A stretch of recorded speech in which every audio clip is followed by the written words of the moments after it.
A GMA medical alert. Nearly 24 schools are closed this morning, hoping to prevent an outbreak of a deadly infection after a Virginia teen died Tuesday. 17-year-old Ashton Bonds was diagnosed with what doctors called a superbug, a drug-resistant infection. It comes as two new studies suggest these silent killers are growing more common. So common, they could kill more Americans this year than AIDS.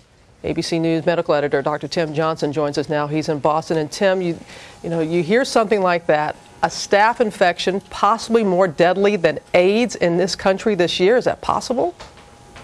It is possible, unfortunately. We've been tracking this particular germ, this particular bacterium for many years. It's called methicillin-resistant Staphylococcus aureus, or MRSA for short. And this latest report comes from a very well-done survey in 2005, which suggested that there were over 94,000 serious infections from this germ that is resistant to all penicillins and other antibiotics, and over 18,000 deaths, which would mean, in fact, that in the year that would be more deaths than from AIDS. So, Tim, what causes these so-called superbugs? Well, they've been around for a long time. That is the Staph aureus germ, but they have been amenable to treatment with ordinary antibiotics. We don't know exactly why they become resistant, but we know there are many factors that contribute to it. One is certainly the overuse of antibiotics, which breeds resistant germs as these germs evolve. And certainly in the hospital setting, there are many other problems that arise to produce these drugs. And you say hospitals because that's where it's mostly found. So what can hospitals do to combat this? Well, let me point out that they found in this survey that 27% of the reported infections occurred with people in hospitals, but another 58% occurred in people who had been in and out of hospitals and medical centers. So about 85% of all of them are related to hospitals, and that's why, as you say, we have to concentrate on hospitals. In addition to limiting antibiotics and hand washing, which is such a basic but often ignored technique in the hospital, we also have to have constant surveillance, find out any early pockets of possible outbreak.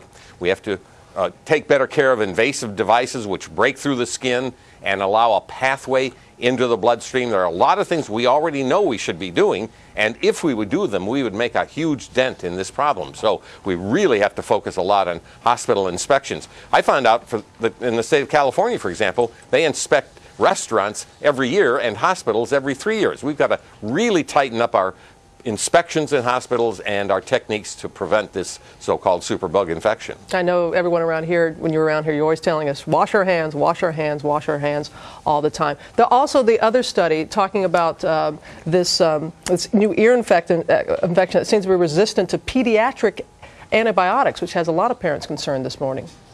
Yes, I would say that that's much less worrisome at this point. The numbers are very small. It's a new kind of bug that we're looking at, and it can be treated. But it's an example of the fact that if you don't pay attention to bugs, they will make a transition and they will become resistant. But the one we're all really worried about is MRSA. We should all take an interest in making sure that our hospitals are trying to prevent that infection. Absolutely. Our medical editor, Tim Johnson in Boston. Have a good day, Tim. Thank you.